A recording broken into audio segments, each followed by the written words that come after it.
Salimie watu. Tugaga kana kondo tugaga thiini wa githomo gitu kuria ACK. Twatire muheshimiwa. Mathina maito mothe tomaijake. Mundu gwetwo muheshimiwa na these opinion leaders. Mathina maito mothe. Ruo rwito rwothe. Naona toguo nyona. Riu ni tondu hau twakinya. Karibu sana.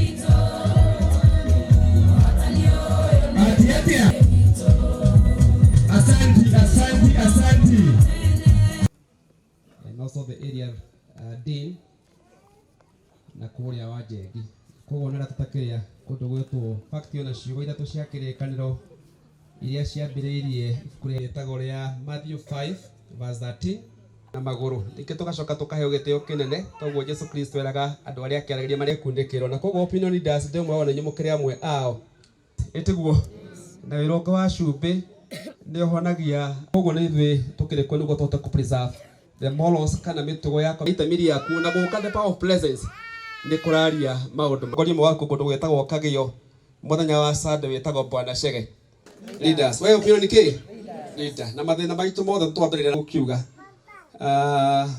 maũndũ mamwe hihi matatũ Jesũ okĩte wa gĩtuto ndokire gũkũ ni wa engagement citũ thĩinĩ wa community forums ta ici nĩkĩo ndorio njuge kiugo kĩmwe na ngĩende kuga ithuĩ tũkĩrĩ wothe wĩtĩtwo mũtongoria cia opinion leaders ona wĩ opinion leader tondũ nĩ hotaga to preach and to heal nĩkĩ ili tuorimũ na koguo nĩ kwenda gũkiuga tondũ nĩ ũkĩte na gũkĩtũcĩ na kũrĩa kũnjĩ guothe no kĩwonaga rĩmwe twĩ mathibitarĩ mokĩte nĩ tondũ ithe witũ tũranie tumĩte kũ tukinyĩte kũ ne tondu niwe head teacher na nuo koguo head teacher gwetha ukio tunyite ugeni ngai eno opoto na handu na wage kuhamenya ndiramba kuya mweke uyu kuria kwagĩrĩire tondu guku ndi kwanyu na uria wa ndindi area no gĩtuto mathirĩte muheshimiwa wa Ndikũ nyendete muno tondu nĩ anjiguaga muno tuthi ũguo ndiaga kawĩra na rĩo ngĩmete gwa tongoria ũtũra mĩno twĩka twa kũhoya. It was very disappointing to see the Minister for the National Treasury trying diversionary tactics. I want to remind my brother that he is no longer the chatterbox he used to be. Now he holds a position with responsibility. And the docket where he holds and which he is the minister or cabinet secretary is an empirical docket. It is not a theoretical docket. His responses always need to be quantitative. Is this debt sovereign guaranteed? Is it guaranteed by the sovereign called Kenya? The last thing that I want to bring about, and the reason why I call this a scandal, Kenyans are borrowing now or are made to borrow 175 billion Kenya shillings. But after 7 years, Kenyans will be paying an extra 100 billion to the banks on top of the 175 billion. What is the urgency for? And in their responses, I saw they are trying to justify construction of roads. Construction of roads in Kenya is not an invention that has been done yesterday. All the regimes have been building tarmac roads. And no Kenyan has a problem when it comes to development, and especially the building of tarmac roads.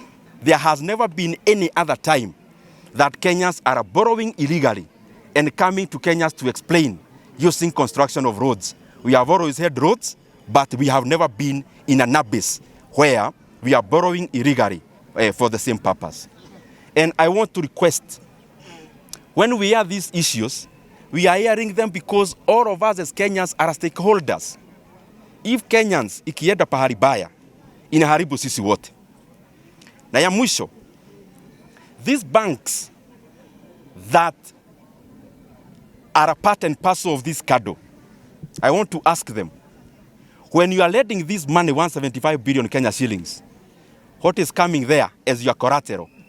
In case there is a government policy that abolishes the 7 shillings. Because the 7 shillings is not added through a referendum. It is only through a gazette notice from the minister. If there is a new minister tomorrow and they do the reverse, so what will the banks be holding? So what we need to do, and what I beseech all of us, and especially those with the responsibility in leadership positions, let us not continue to defend the indispensable. It is glaring.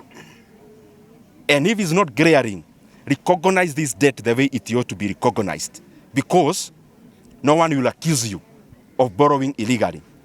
I saw another response talking about a special purpose vehicle and a lot of kizungu mingi.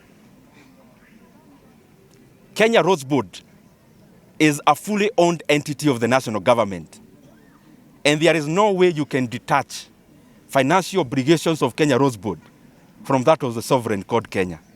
And therefore, even if you want to do some financial engineering, it is important for us to do it within the PFM Act, and it is also important for us as we make decisions not to overburden Kenyans just for us to get the political utility today.